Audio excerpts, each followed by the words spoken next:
Hi, I'm Nermeen, recipe developer, content creator, and staunch advocate of Egyptian cuisine. Let me introduce you to my morning ritual.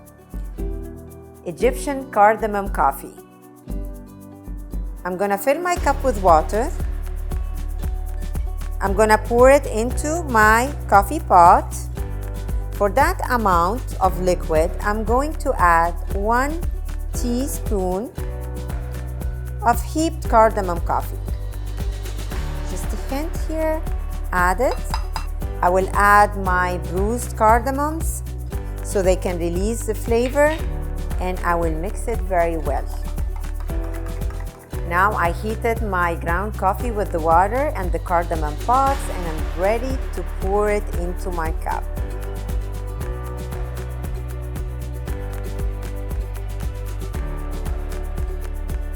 Now I'm gonna add a drizzle of orange blossom to my cold water, and I'm gonna savor my coffee. Please try it, leave a comment below the video, and I will be back with another interesting Mediterranean recipe.